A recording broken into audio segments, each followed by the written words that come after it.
I'm Shirley Rivers, and I'm pleased to be your new IPM and Healthcare Facilities Project Director. On behalf of our projects, 15 plus years assisting facilities to optimally protect the people you serve, both from hazards related to exposure to pests, as well as pesticides, we want to welcome you all to today's event. We have assembled an amazing group of expert panelists. Each one represents a critical area concerning pesticides in your IPM success. Each will present a power-packed 5-minute overview, and then we'll take your questions. What doesn't get answered live today will get answered by text, and we'll send you that after the webinar.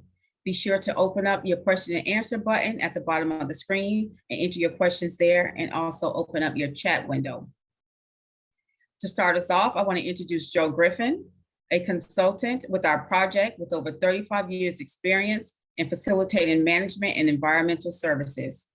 Prior to his recent retirement, Joe spent 16 years as the EVS director for Shepherd Pratt and will be sharing a few pointers based on his experience. Welcome, Joe. Good afternoon. My affiliation with the IPM project began at Shepherd Pratt in 2010, and as a result of becoming a partner in the project, I developed a deeper understanding of how pesticides can truly affect the health and safety of our patients and staff. Knowledge is power. I learned how important it is for facilities to ensure our contracted vendors are implementing a prioritized pest and land care IPM program, whereby least toxic pesticides are only used as a last resort inside a building and on facility grounds, only after all non-toxic interventions have been exhausted. EVS directors are busy people, and we understandably rely on our expert vendors to just do the IPM job we have hired them for. But in truth, it just doesn't always work out that way. The vendors work for us, and it's critical to ensure that they're in fact first doing no harm when it comes to their pest and land management work. As a result of the IPM project's pro bono reviews for participating project facilities of their facilities pest and land management care, we have found that all too often vendors resort to a see 'em spray 'em approach, or even a spray 'em before you see 'em approach. That is clearly not IPM and does not protect patients, residents, or staff from unnecessary pesticide exposure. You will hear more about this today from public health and IPM experts, another EVS director, and from the perspective of pest management companies that are committed to first do no harm. We, the client, are in control when it comes to ensuring implementation of our facilities pest and land care management contracts. Always remember, we hire and manage the vendor, not the other way around. It's important for the facility to have a clear IPM contract and facility policy based on prioritizing non-chemical pest prevention and only allowing the use of least toxic pesticides chosen from an agreed upon list as a last resort. If your facility IPM policy is not followed, it could jeopardize the health of patient, staff, visitors. The EVS department will benefit from making sure that your vendors provide all specific locations of pest pressures, along with recommendations for housekeeping and on maintenance actions needed to address and prevent further pest problems, and are fully documented and reported to your department. Our project has found that this is not always the case. Especially critical as an IPM program is addressing housekeeping and maintenance issues. The technicians need to provide you with detailed notes on their observations in regard to needed non-chemical preventive measures and interventions, along with ensuring that their service tickets and logbook entries are fully filled out. Sending an additional email to the EVS director / maintenance housekeeping actions needed is a priority for me since our time is limited for reviewing service tickets. IPM is a team approach.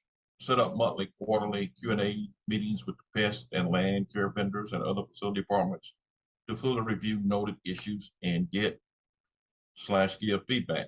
It's great to get your safety officer, product standards committee members, and green teams involved in these meetings whenever possible. And here's a few questions I'd like to keep in mind when meeting with a potential vendor or negotiating contract renewal. Number one, what's their definition of IPM? Number two, provide evidence of compliance with other facilities' IPM policies and their willingness to adhere to a prioritized IPM systems and even pesticide-free grounds. Number three, provide a listing of least toxic alternative pesticides their company uses that our project is happy to review. Number four, send you a current list of clients that they service that have established prioritized IPM policies. Also, these days there is COVID-related issues used of disinfectants, as you will hear about today from public health experts. Pesticide registered disinfectants are being used in facilities can actually cause or exacerbate COVID-related respiratory issues as well as weaken the immune system. The IPM project developed a website to help facilities decipher safer versus increased risk disinfectants on PA's NL list of disinfectants. Please check it out. In closing, developing a strong prioritized IPM system is critical for controlling infections and ensuring the health and safety of visitors, patients, and staff. I want to thank everyone today for dialing into this most important webinar. Thank you for your time. Thank you, Joe. I'll now turn the Q&A over to Ruth Berlin, Executive Director of the Maryland Pesticide Education Network, our project's parent organization, to field your questions for Joe. Ruth, you're on mute. Thank you, Joe, and hi, everyone. Thank you, Joe, for sharing the lessons learned over your decades in the business. We do have a question for you. The question from an attendee is, should we only rely on the vendor to keep us appraised of needed maintenance and housekeeping actions for pest prevention? Ruth, we should always make sure that the vendor stays in close contact with us, as we're a team and we must find a way to resolve the issues at hand. And I would always urge the client to please make sure that you're working closely with the vendor, as it's a health and safety. It could be a health and safety hazard if it's not handled properly. Thank you.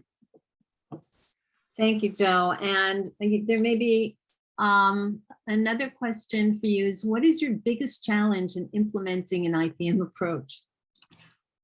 Biggest challenge is usually not the in-house perspective, it's the working with the vendor. A lot of vendors have preconceived ideas about how pest control should be handled. And I think because we are the client and we're paying for that service, we absolutely should put together standards for them to follow and work as a team to make sure those standards are adhered to. Great. Thanks, Joe. There might be more questions for you if you can keep an eye on the Q&A for additional questions that are directed to you. Back to you, Shirley. Thank you, Ruth. Okay, thank you so much, Ruth and Joe. Our next presenter is retired pediatrician Michael Ikanowski, the chair of the American Academy of Pediatrics Maryland Chapter's Environmental Health and Climate Change Committee, and in a primary care physician, pediatric physician. Dr. Ikanowski, thank you for talking to us today about the potential impacts of pesticides used in healthcare on children. Good afternoon, everyone. I'm grateful to be able to share a pediatric perspective on pesticide exposures, which I hope will be of benefit to everyone attending today. This quotation from the American Academy of Pediatrics Council on Environmental Health summarizes what I'll be discussing with you today. Children encounter pesticides daily and have unique susceptibilities to their potential toxicity. Acute poisoning risks are clear, and the influences of low-level exposures on child health are of increasing concern. What are some of these unique susceptibilities? It's important to remember that children are not little adults. If you take a look at the infant in this picture, you can see that she is much closer to the ground, may or not be able to crawl, and so is not very mobile, loves to put things in her mouth, and has a great deal of skin in direct contact with the floor. Imagine this surface has recently been sprayed for insects, or the aerial drift of a pesticide from a nearby farm has landed on this floor, and you can appreciate risks that wouldn't affect an average adult. Add to this the fact that children breathe faster, eat and drink more per pound, and get a higher dose of pesticide relative to body weight than an adult would from the same exposure. Fetuses and children are actively and continually growing and developing. The brain and nervous system are forming and becoming more and more complex. The other organ systems in the body are forming and are not at fully developed levels. Any toxic exposure that interferes with any of this growth and development can have lasting and potentially irreversible effects. Newborns, infants, and toddlers also have a very large skin surface relative to body mass that increases the dose of skin-absorbed pesticides, which increases their potential toxicity. Detoxification of chemicals by the liver is also not fully developed during fetal life or in very early childhood. How do pesticides get into a child's body? An expectant mother and her unborn child share a circulation, so whatever the mother is exposed to, the fetus is also. As mentioned earlier, children breathe more rapidly, and whatever pesticide is in the air that they breathe can be absorbed, whether from aerial spraying or from house dust stirred by breezes or circulating air. Pesticides that remain as residues on treated food crops, or that have entered the water supply, or that remain in soil or in house dust where children may be playing, is readily ingested by mouth. Again, the relatively large skin surface of children increases the toxic dose from dermal absorption. A pesticide may cause acute toxicity, generally from a direct exposure to a pesticide application, or by accidental ingestion of a mislabeled container of a pesticide left within reach of a young child. A description of acute poisoning would fill a toxicology textbook and is beyond the scope of this brief presentation. We will spend a bit more time on the more insidious low-dose chronic exposures to pesticides, which are increasingly being detailed in recent research. It's also important to note that not all children are the same. Those with chronic illnesses like asthma or diabetes, those who have cancer or are receiving immunosuppressing cancer treatments, those who are developmentally disabled or neurologically impaired are all at increased risk, and many of these children have frequent contact with healthcare facilities and hospitals or other special needs facilities where pesticide applications may be occurring. An increased risk for a number of disorders has been found in association with pesticide exposures. Neurodevelopmental disorders have been linked to prenatal and early life organophosphate exposure, including chlorpyrifos. The risk of childhood cancers is increased with prenatal maternal exposure to herbicides and insecticides, and maternal and paternal occupational exposure prior to conception. Adverse birth outcomes have been associated with prenatal and parental pesticide exposure as well. Not all studies have separated out individual pesticides, so continuing research is needed to better define these issues. Another area of active research involves endocrine disrupting chemicals, which include pesticides that mimic the effects of estrogens or act as anti-androgens, and others that interfere with thyroid function. In addition to the metabolic effects of thyroid hormone, it is also critical to normal brain and neurological development in children. Another important point to keep in mind is that it's not just the pesticide that's being applied. Many other chemicals, sometimes labeled as inert, have their own toxic effects in addition to those of the pesticide. And there has been very little research on the effects of exposures to more than one pesticide. Questions that need to be answered include what effects combinations of different pesticides might have on both children and adults, and whether these various chemical mixtures increase each other's toxic effects. IPM minimizes the exposure of children and all of us to the toxic effects of pesticides and other harmful chemicals that may be mixed with them. I hope this information has been helpful. I will be happy to answer questions during the Q&A time. Thank you. Thank you, Dr. Ikanowski, for sharing your expertise on children's health. We do have a question for you. You're talking about chronic effects of exposure, but if a child is just exposed during, say, a short stay in a facility, can they still experience long-term impacts from that exposure? Yes, that's a great question. And it's certainly possible for even a brief exposure to have an effect on a given child. It depends on the extent of the exposure and the vulnerability of the individual child as well. A very young infant, for example, could have an exposure that might impact the developing brain. An asthmatic child might have a flare triggered by an exposure to an inhaled or inhalable pesticide. So they can suffer acutely from that. And if there is enough of an exposure to a very young child or a newborn, perhaps, whose brain still has a lot of development ahead of it, could certainly have an effect that might cause a long-term problem for that particular child. Thank you. We have another question for you. You showed a photo of a pregnant nurse. Are you saying that the use of pesticides can also harm, for example, pregnant staff in the facility? Yeah, And any pregnant employee could be affected by inhaling a respiratory irritant or through direct skin contact or by eating food that might have been inadvertently sprayed during the pesticide application. But the real risk is that whatever gets into the mother's body also gets into the fetal circulation. And a very small exposure, what would be a small exposure for the mother, could be a very large dose for the much, much smaller fetus and could cause damage if the exposure happens during the time of organ formation and development. Huh, that's pretty disconcerting, actually. Thank you, Dr. Ikanowski. I don't see any other questions for you now, but there might be more in the chat for you to just be able to respond to. That would be great. Okay. All right, thank you. Thank you. Back to you, Shirley. Thank you, Ruth.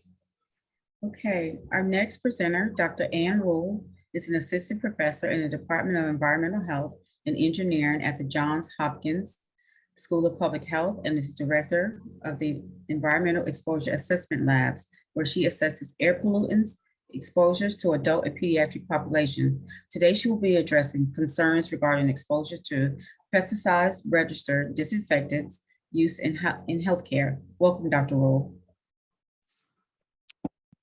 Thank you, Shirley. If I can have my next slide. Thank you. I'm going to talk to you about the difference between harmful versus safer disinfectants in healthcare during pandemics. Next. So I wanted to start by reminding everybody that respiratory viruses are transmitted primarily person to person. So the person is the source of the infection. And this is by respiratory droplets of many sizes that are emitted when a person talks, coughs, sneezes, sings, etc. There are three main routes of exposure: droplet transmission, fomite transmission, and aerosol transmission, which I'm sure you've heard about. And we don't really know with certainty the relative importance of each of these three mechanisms, but we know that aerosol transmission is the most likely source, the most likely route of exposure. Next.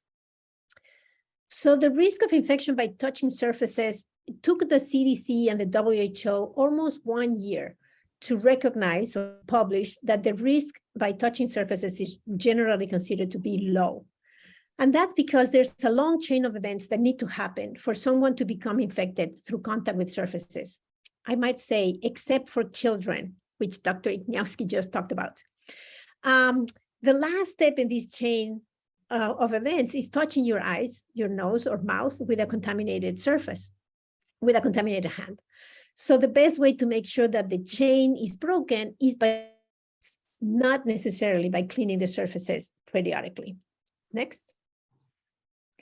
So therefore, I believe we are abusing disinfectant use to this initial emphasis by the CDC and WHO on surface cleaning, which led to overuse of chemicals that were meant to be for periodic use, especially in hospitals. And just a reminder that most hospital-grade surface cleaners are classified as pesticides. Another important point that sometimes is missed is that soap and water are effective at denaturing the SARS-CoV-2 virus and therefore are very effective at inactivating the virus. And so are hydrogen peroxide and alcohol. Where people went to look for disinfectants is this list N approved by EPA, which until very recently was the only guide available. I'll talk a little bit about the new source. Next, this EPA list N of disinfectants, this is a photo of the website. Up until last week, there were 636 approved products on this list. Importantly, soap and water are not on that list for whatever reason. And 299 of these products are based on quaternary ammonium compounds, which have known health effects. And that's because safety testing is not required for chemicals that are included on this list N. And that's something that most people don't know. Next. So this has two main arguments in favor of using the quaternary ammonium compound based products are that they are readily available, they're commonly used, and that they are EPA approved. So despite these two arguments. Very little is known about the long-term health effects associated with chronic low exposure. And studies have found reproductive effects, asthma exacerbation, and skin irritation. So remember, there are many products that have been tested for safety and be used for safe replacements. And we can find those products next in this wonderful resource, this new website that has also been mentioned already, saferdisinfectants.org. It's a unique tool that pulls information from the EPS list N, is very user-friendly. It designates products by active ingredient, and it gives you a snapshot of which chemicals are actually safer to use. I urge you to check it out and pass the information. Next.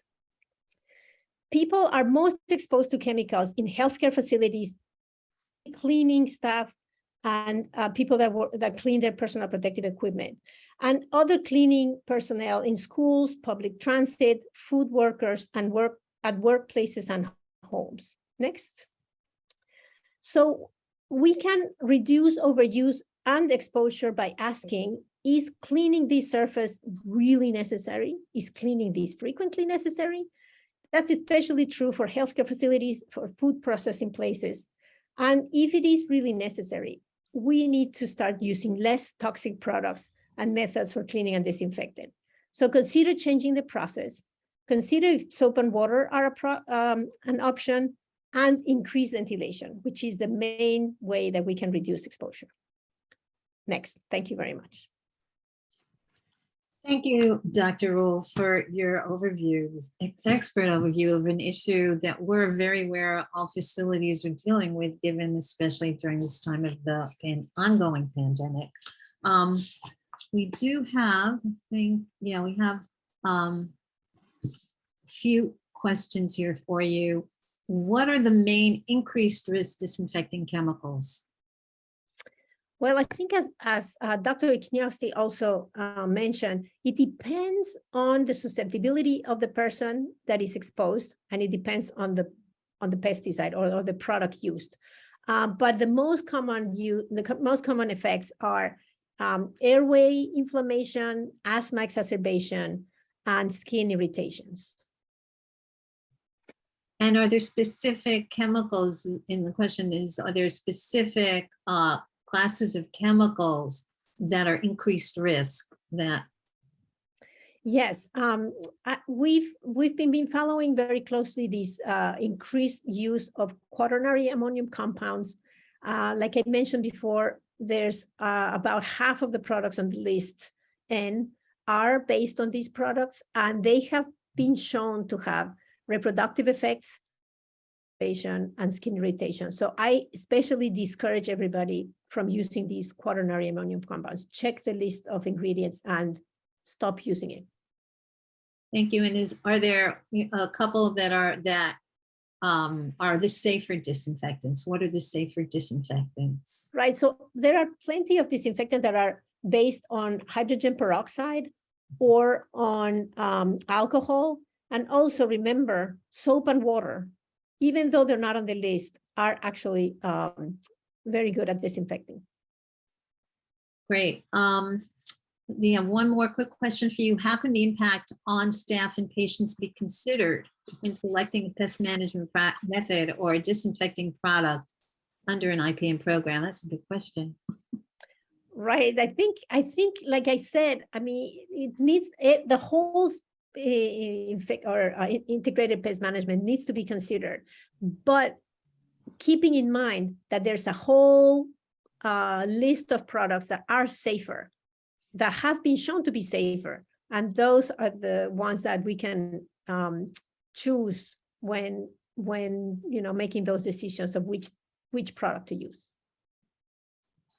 Great. I think that's it for questions for you right now, but thank you so much for that information on disinfectants. It's become a major issue the last 2.5 years.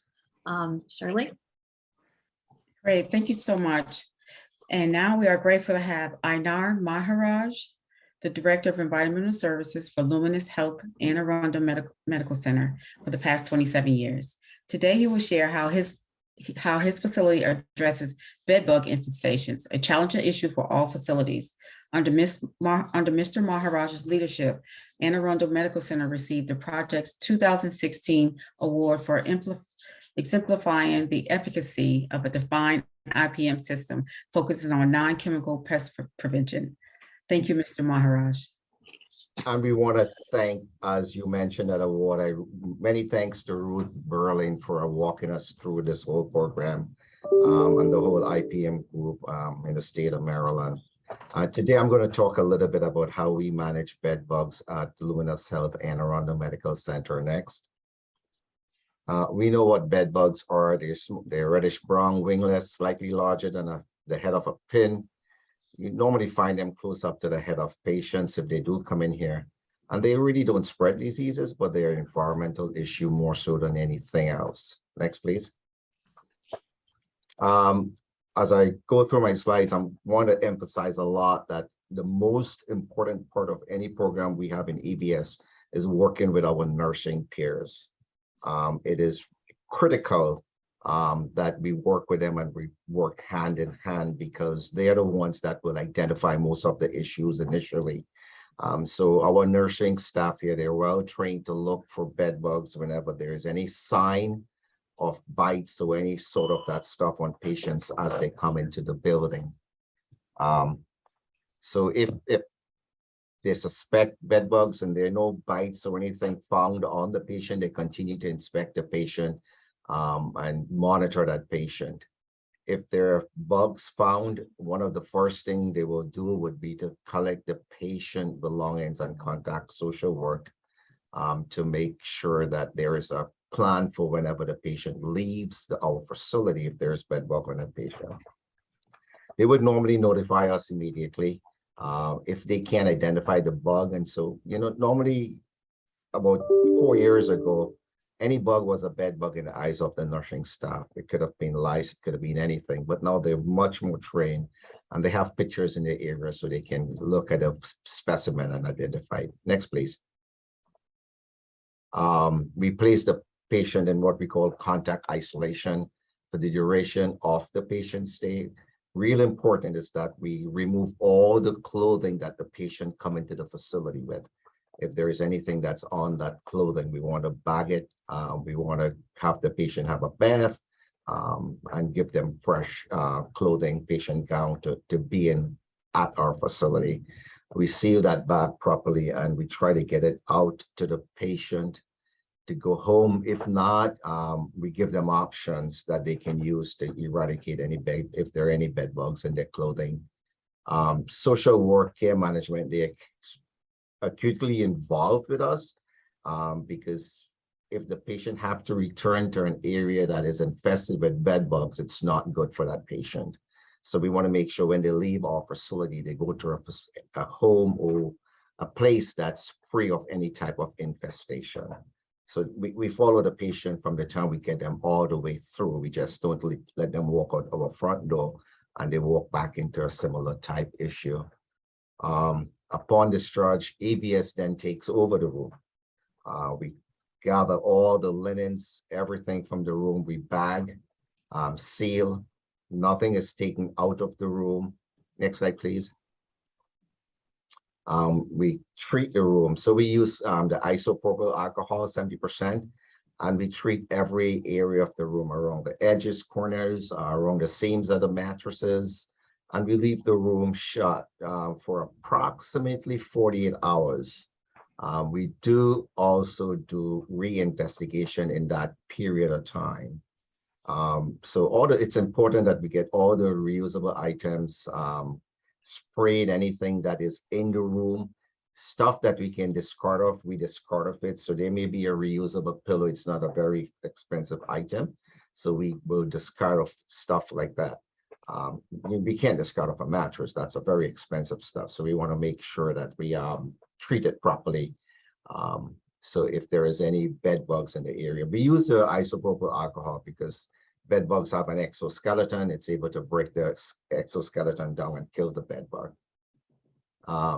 Our supervisors are trained to do this. We go through and they all can do this. We do not let our employees do it.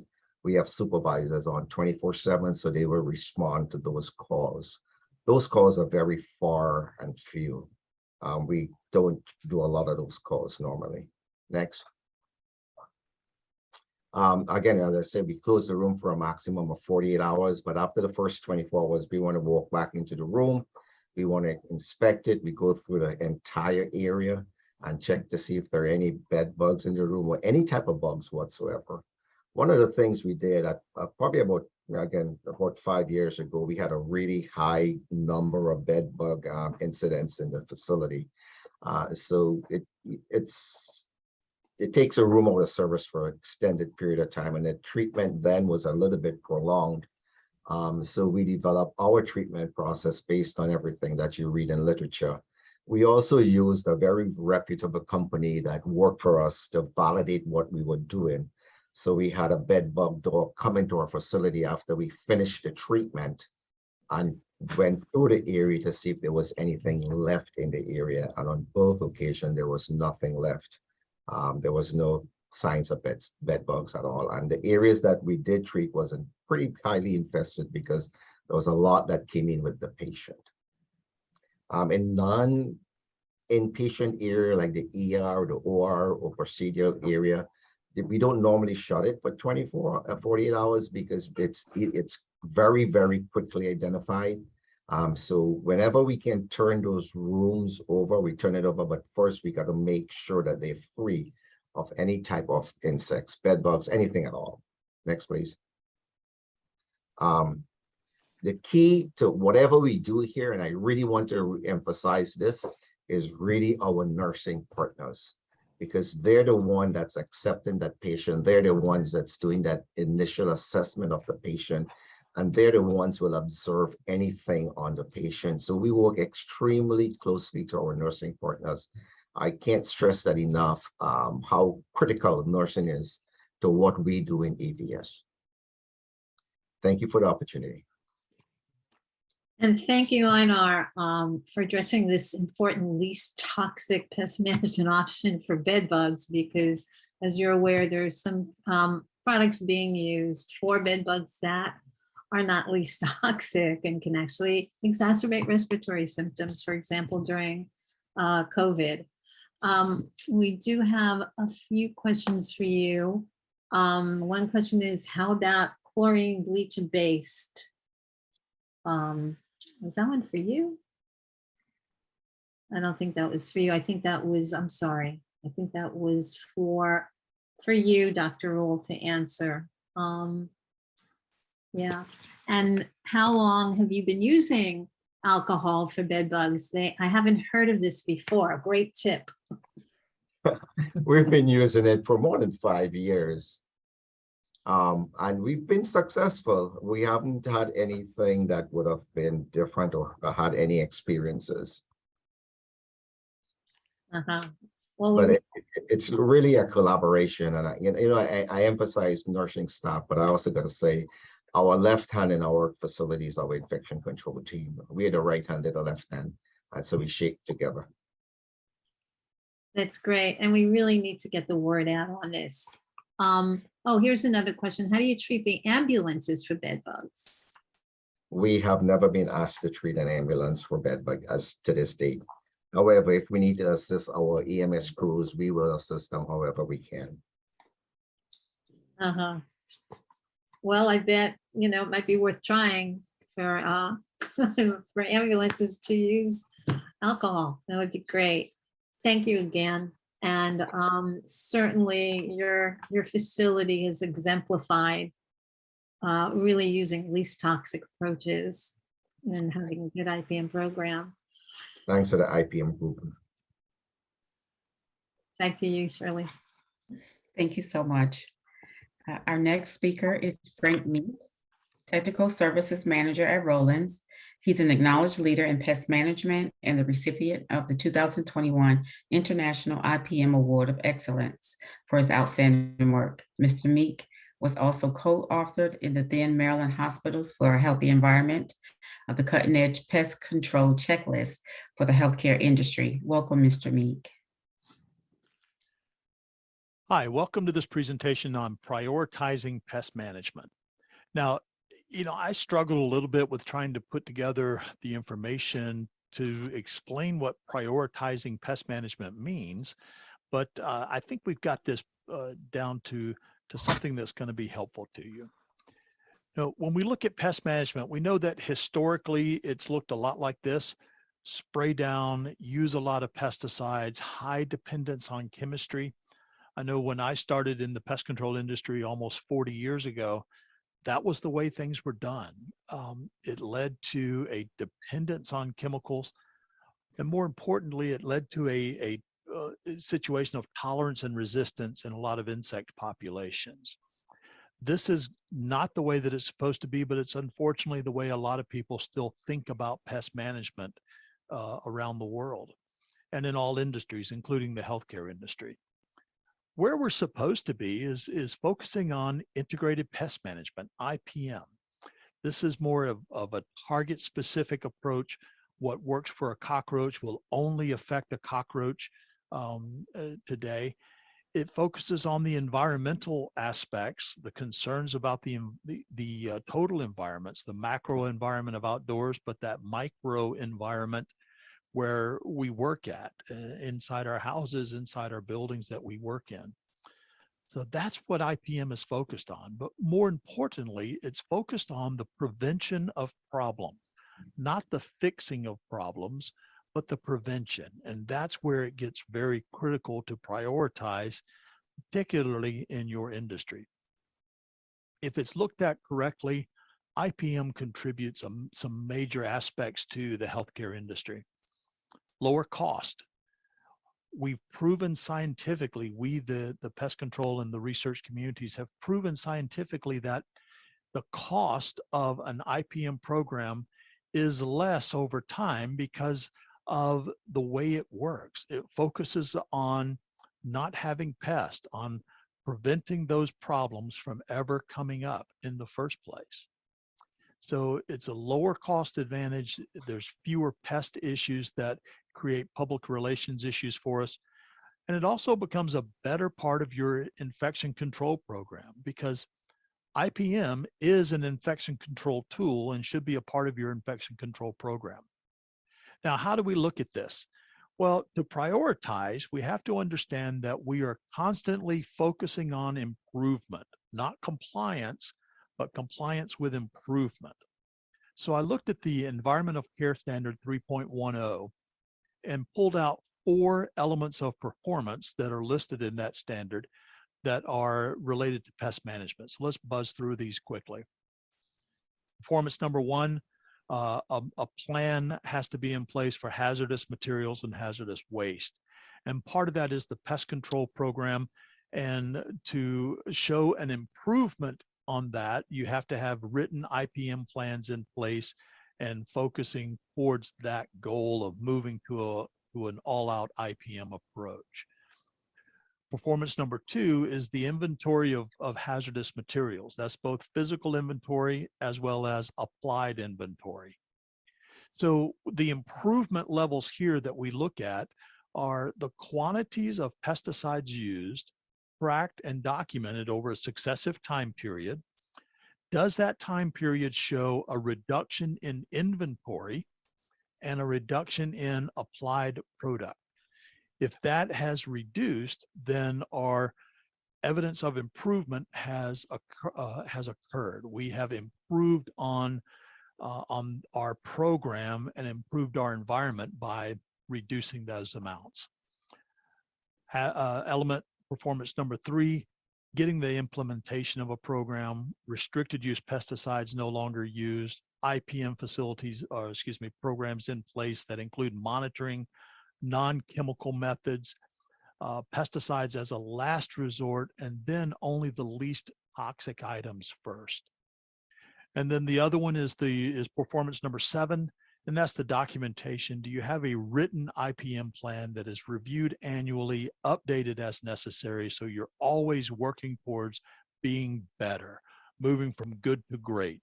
And that's what we want to do. So with that, we have some time for a few questions. Thank you. Thank you, Frank, for your clarity as to what actually constitutes a prioritized IPM program. We do have a couple questions for you.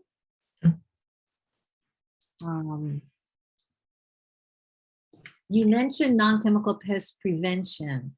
What are the actions that a facility vendor and an EVS director should be taking as the first line of defense? Are there specific actions when you're thinking or talking about pest prevention? Sure. So, when you look at pest prevention, you're looking at the in total surroundings of the facility and the building. The majority of our pest issues start outside and work their way in. So you start with looking at reduction of water. Water is critically important to almost every pest. Lighting management. Is the lighting direct on the building, or is it indirect off of the building so that you're drawing things away as opposed to attracting them to? Refuse disposal, medical waste disposal. These are critical things. So many times we see the refuse areas right up against a building or within just a few meters of a building. So, getting those things as far away as possible, reducing odors, all of those things come into, preventing pests by reducing the attraction to the property. If they don't have an attraction, they're not going to come there. Great. You probably need more information on those kind of practices to share with everyone. Yes. Yeah. Someone was wondering about the IPM checklist that was mentioned in your introduction that you co-authored. How can people access that? And can you tell us a little bit about that checklist? Sure. So the checklist is set up as, basically taking the standard and saying, okay, here's where you are at in compliance. Here's where your goal is to go to the improvement steps. And there's a copy of that. It's a simple 2-page document. There's a copy of that I know on the Orkin website, orkincommercial.com. And people are also welcome to reach out directly to me for information on that as well. But it's really focused on how do you comply with the standards, and then how do you improve on compliance? And that's what we really want to help our customers do is improve on the compliance, not achieve compliance. Great. And I believe that link was put into the chat for anyone that wants to look at the checklist. It's not in the Q&A, but it's in the chat. In the chat, yes. Great. And one kind of big question here, how do you get upper level support in a facility for your IPM program, the way you've defined it? Yeah, and that can be a difficult thing. There was a question earlier about what's the biggest challenge in getting an IPM program instituted in a facility. And quite often the challenge is people's perception of what it means, of what IPM is, and trying to come to an agreement between the parties of what it incorporates and what is realistically possible.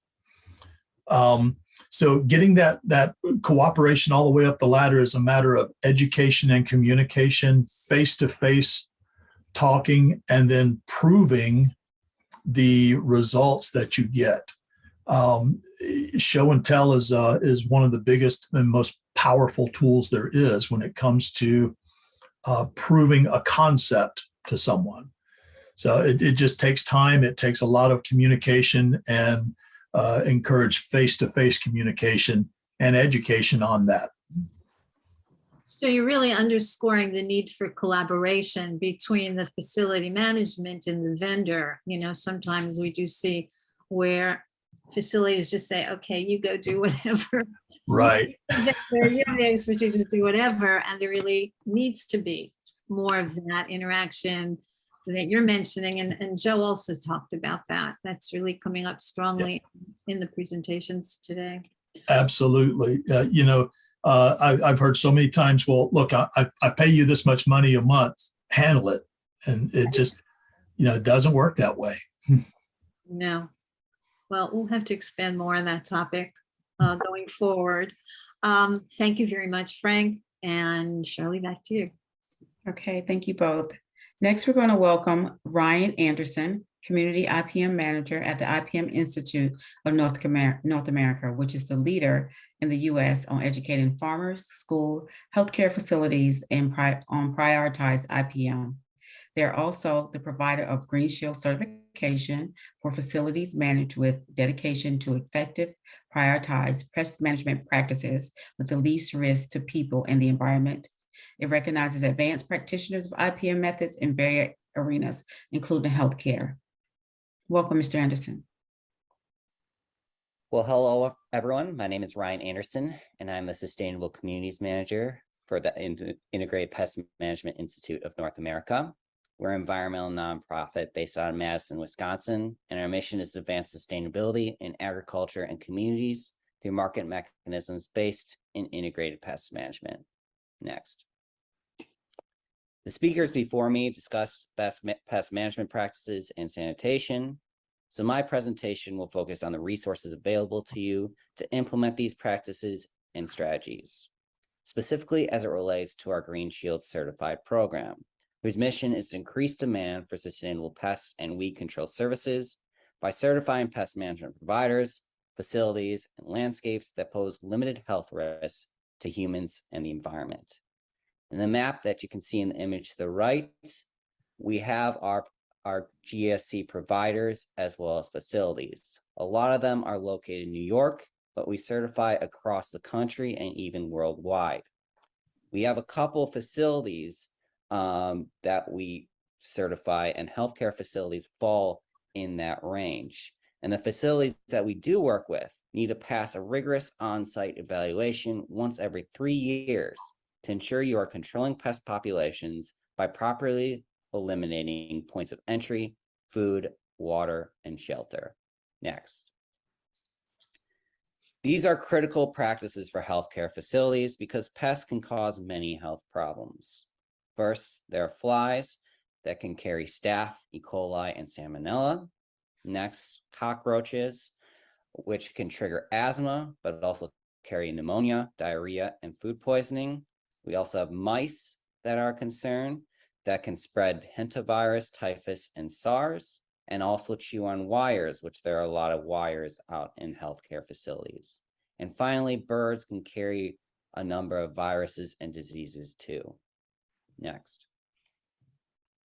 So our GSC evaluators are essentially putting a magnifying glass to the building maintenance practices that you are already implementing.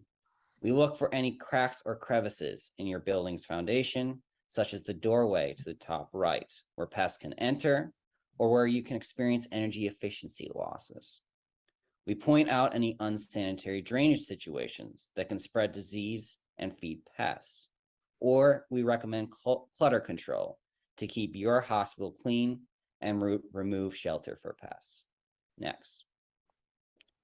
Each GSC applicant will receive a comprehensive and detailed evaluation report that includes a list of reduced risk pesticides, products, goals for improving your building maintenance, and strategies to communicate your commitment to healthy buildings. Next. GSC's thoroughness has earned IPM and indoor air quality credit recognition from a number of green building programs, including LEED, WELL, and GRESB. Next. So if you are interested in becoming certified, here is the process. First, you want to schedule that on-site evaluation with a GSC evaluator who is an expert in IPM or pest control. That evaluator will develop an interim report which grades your building maintenance based on our standards. So you need to meet all of our minimum requirements and score 80% or above on our scored practices to achieve GSC recognition. That interim report will come up with recommendations for how to meet your standards, and then we develop a final report after you've addressed those recommendations. And you have a year to address those recommendations to receive GSC recognition. Once you receive that recognition, we start marketing your achievement to the community and to the public. And then finally, every GSC client must be reevaluated once every 3 years to make sure that you're adhering to our GSC standards and that you're keeping pest populations at low levels or eliminating pests altogether. Next. So if you are interested in becoming GSC certified, please contact my colleague, Leah McSherry at lmcSherry@ipminstitute.org to schedule your on-site evaluation. You can also let Leah know the promo code GSC Intro to receive $125 off your first evaluation. Thank you for your time, and now I'm happy to answer any questions that you might have about GSC or indoor pest control. So thank you, Ryan, and for sharing the resources of the Institute, especially the Green Shield certification. And some of you who've joined us today will remember Tom Green, who's the co-founder of the Institute, who did a walkthrough in your facility with his knee pad. So we always think of Tom Green, we think of Tom Green on the floor with his knee pads on, looking behind equipment to really assess a facility. And that great work has really helped to shape and form the Green Seal certification process. We have a question for you. How long does the process take for Green Shield certification, and what does it cost? Yeah, thank you for having me. So the Green Shield certified costs around $1,250 per evaluation, and that's at the baseline. And it depends on how many buildings that are being evaluated, plus the travel for the evaluator. And for the facilities, though, we're only charging for that evaluation cost. And then the second question was how long the process takes. We do the evaluation, and about a month or so, we give you the interim report, and you have a year to address all the recommendations that are in the interim report to get your certification. Great. There are a bunch of questions here that we won't have time to go through that you could just answer in the chat, but one of them is, do you certify pest control companies or just facilities? Yes, most of our certified are actually pest control companies. So they do the same process every 3 years, but then there's also annual renewal. So they have to continue to share their products that they're using with us to make sure that they're GSC compliant. Great. Thanks a lot, Ryan. And if you can just answer some of the other questions in the chat, that would be great. And Shirley, back to you. We're running a few minutes late. I hope everybody can hang in there with us. Back to you, Shirley. Okay, great. So lastly, we have Kevin Wingernook, pre-tape overview presentation on why pesticide-free land care is important and how it's doable. Kevin's company has been providing pesticide-free land care for the Maryland State House grounds for the past decade. And he will tell you why he believes if it could be done at the State House grounds, it could be done on your facility grounds. Kevin was unable to join us today, but any questions for him, we will pass it along and email it out to you. Thank you. My name is Kevin Wagner, and thanks for taking time to watch this short video. I will be talking about an organic approach to treating lawns. I feel this organic approach is appropriate in any setting, but when it comes to healthcare facilities where people are cared for, higher standards and more common sense practices should be put into play. What the IPM healthcare project strives to achieve is to direct others to take steps to lessen or eliminate completely the dependency on chemical approaches and work with nature to create a stable, balanced environment. I mean, pesticides are safe, right? And they're regulated by the APA in order to prove they are safe, right? Yes, they are regulated and tested, but everything isn't considered in these regulations or testings. Things that aren't considered is exposure to even tiny amounts too much for a compromised immune system. Do side effects appear years or decades later, and then tracking the cause is nearly impossible? Does a brew effect cause issues, meaning a little exposure to this pesticide while breathing in that pollutant while on some life-saving medicine? We don't know because it isn't thoroughly considered. I am here to tell you that you don't need to even take those chances. An organic approach works and is proven right here in Annapolis at the Maryland State House lawn.